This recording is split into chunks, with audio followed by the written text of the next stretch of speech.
Hi, everyone. Welcome to the pared down version of the Bison postgame show. This is old school. What happened? Where are the prima donnas?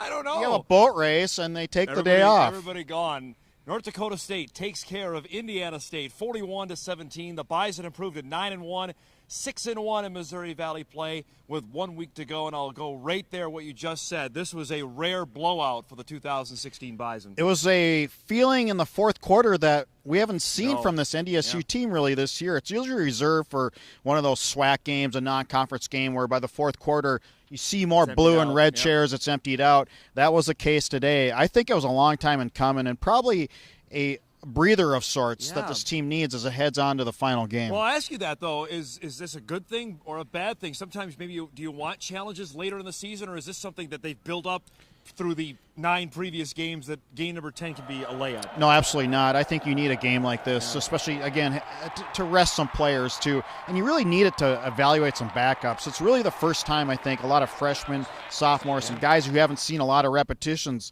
And now they have stuff on film. So, and the coaches, when they go back and evaluate this game, they'll be paying actually a lot of attention to that fourth quarter because it's guys in there for the first time for extended playing time. Jeffrey, the Bison have been waiting for that home run play. It happened in spades in the first quarter. It starts on the opening possession for NDSU. Darrius Shepherd goes 84 yards on a punt return that he bobbles.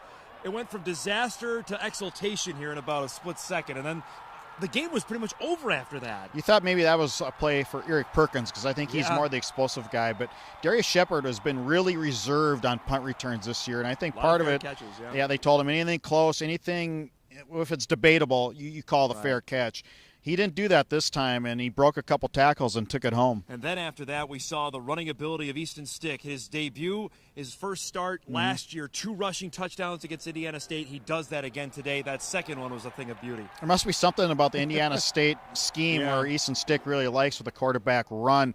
He's fast, and he really picked his spots this time. I thought that one touchdown when he went to the left was a great scheme by NDSU. You notice he goes to the line, he's looking to the right, he's looking at the receivers like he's calling some audible. And the next thing you know, there's 3 offensive linemen to the left, and it was easy pickings. And it's 21-0 at the end of the first quarter, and the game was decided over. Right there. It was over. Indiana State, and Mike Sanford, the head coach, said afterward that he thought they competed hard, but I don't know. They didn't really look differently to me. To my eyes, it did not look that way to me. They didn't show up really last week against Northern Iowa, and this week. This is their last game of the year, by the way. And when you're on the road, you have 18 seniors. It really wasn't a lot to play for them. I thought it was interesting though. After the game, Mike Sanford, when asked, said they did not play South Dakota State. So by the eye test, he had NDSU 1. Youngstown 2, and Northern Iowa, a really strong 3. Of course, the Panthers won today at Western Illinois, which opens up the Missouri Valley race. South Dakota State squeaked by at USD, but as we go into the final week of the season, there is still a ton to be decided in the Missouri Valley. There is, but South Dakota State and Northern Iowa, I mean, what a great game to finish that. That possibly be for some implications, certainly for Northern Iowa. Winner, well, they get in at 6-5. I guess we can debate that all week. I'm of the mindset, yes. I think if they win the football game, they get it. Illinois State wrapped its season with a big win over Mo State, so now they sit. And here's the problem, Jeff, with them. They don't have another game for the committee to make their case. For the committee to look at them and say, well, they're a really good team. But at 6-5, an FBS win and a win over South Dakota State and Western Illinois, you have to think they're going to get some consideration too. At least I would think. I would think so too. If Western got in last year at 6-5, I would think certainly Illinois State, with its reputation too, has a chance. It's going to be an interesting last week, isn't it? Well, Chattanooga lost in the top 10, so that's going to shake up the playoff rankings, which come out earlier this week. They come out on Tuesday. And I think with a Bison win here today, Jacksonville State had pulled away late from Murray State. They were not impressive to me. The Citadel won again today by 10 points over VMI, and James Madison won a tough road game at Villanova to maybe state their case. Eastern Washington is playing right now against Idaho State. Do you see any change in the top 4, I guess, is my long-winded question. That's a great question. Probably not, just because. But they dropped Sam from 2-5 last week, so I don't know. Interesting in the fourth quarter, NDSU is looking to make a statement.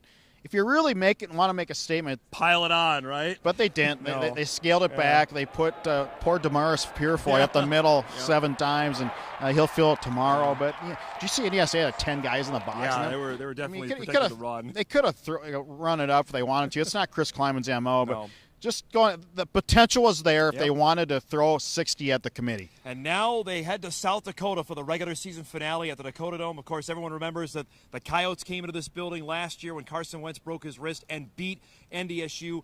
Coyotes season has gone off the rails over the last couple weeks. Now, granted, they played South Dakota State tough. What do you think their mindset will be going into the final game of the season, knowing that NDSU's got a ton to play for in that game next week? Well, it's different. You're at home, so I just think you're different in your last game of the year sort of mentality. Indiana State was on the road for their last game. It's different. You're at home. Again, you have your seniors. You just maybe play a little different and play a little more inspired. The most state factor, you're saying, the of 2010 most state factor, absolutely. That should be interesting to watch. South Dakota with a tough loss to Western Illinois, and, of course, the loss today to South Dakota State. So if the Jacks win next week, they win the league auto bid. If NDSU wins, of course, they'll share it. It's as simple as that, and it's not a slam dunk for South Dakota State going. Northern Iowa's red hot. You look at that game with NDSU, if it's played 10 times, the Panthers could have won that game 5 or 6 times with NDSU a few weeks back. And I think NDSU USD is going to go down to the fourth quarter. I really do. do. I've seen a lot of slugfests in that dome.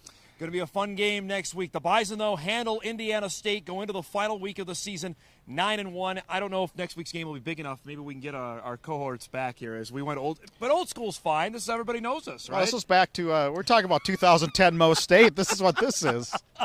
For Jeff Kolpack, I'm Dom Izzo. That's the Bison postgame show here at the Dome.